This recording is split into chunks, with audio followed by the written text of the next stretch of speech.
Біз бүгін мынандай вермишель палау жасауға тырысамыз сіздермен. Сондықтан жасалу жолдарын көрейік. Оны жасау үшін бізге керекті заттар: ет, бір жарты килодан көп ет алдық. Сосын пияз, бұрыш, қызыл, көк, 2-3 картоп. Сәбіз алсаңыз да болады, бірақ бізде сәбіз қосқанды ұнатпайды. Сосын бір жарты килодай вермишель майда, паутинка дейді ғой, сондай вермишель алдық. Енді оған тұз, бұрыш, паприка бәрін, енді еттің бәрін тура боламыз. Міне ет пен пиязымыз қуырылып жатыр. Оған жаңағыдай дәмдеуіштердің бәрін қоссаңыз да болады. Тұзын қосып алыңыз, себебі кейін қосқанды жатады, білесіз, өзіңіз қалағаныңызша. Онан кейінгі кезекте тұрған жаңағы кішкентай бұрышпен бір-екі қызанақ қосатын болдық. Онан кейін картофын турап қойдық. Онан кейін барып ең соңында вермишель.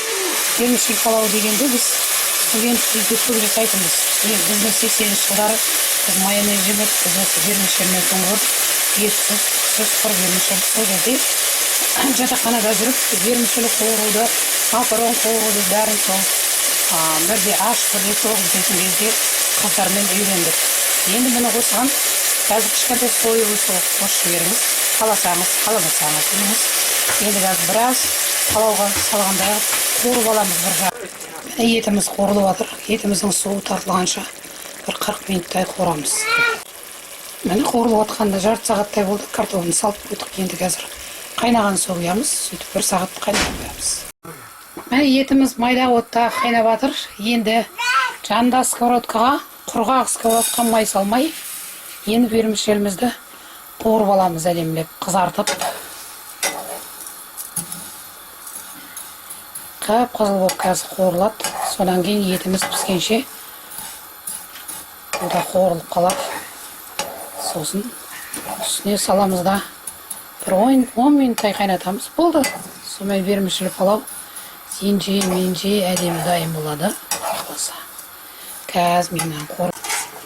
Міне майда вермишеліміз әдемі қызарып қуырылып жатыр. Майсыз, түксіз. Осыны қазір 1 сағаттай етіміз піскеннен кейін үстіне салып жібереміз.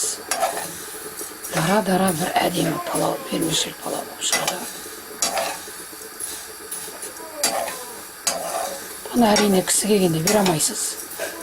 Өзіңіздің отбасыңызбен жейсіз. Анда-санда вермишель сағынғанда, студенттік кезде еске алғанда сөйтіп жейсіз. Қазір болды, қазір алып. Міне қазанымыздың қайнағанынан 1 сағаттай уақыт болды.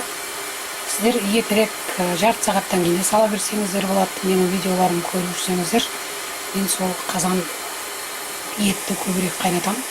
Ал сіз етті піскен кезде тезірек салсаңыздар да болады. Мына қып-қызыл әдемі вермишелімізді біз сала бастаймыз.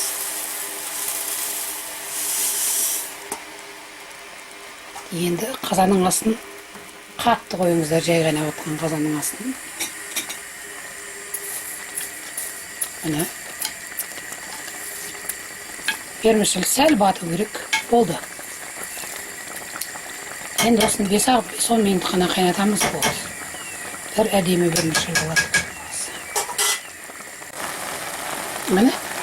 Салып болғаннан кейін ештеңесін қозғамай қақпағын жауып қоясыздар. 10 минут уақыт өтті.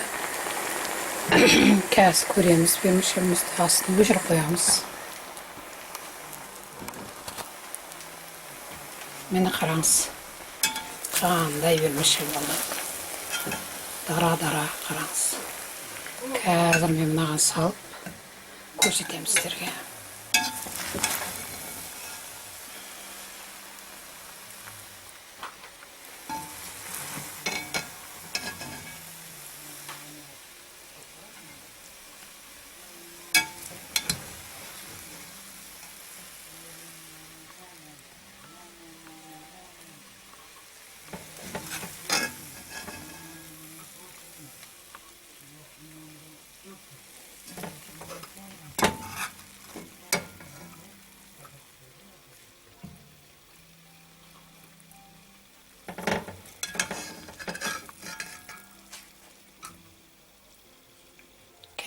Дастарханға апарамын. Қараңыз, керемет әдемі вермишель палау болды. Оның үстіне біз кішкентай майда черри помидорлармен көркемдедік. Дәмі өте керемет. Түскі асқа дайын қылдым. Осылай жасап көріңіздер. Осы менің әдісіммен. Ұнаса айтыңыздар, ұнамаса оны айтыңыздар. Менің каналыма кіріп көріп жүргендеріңіз үшін өте сіздерге рахмет. Астарыңыз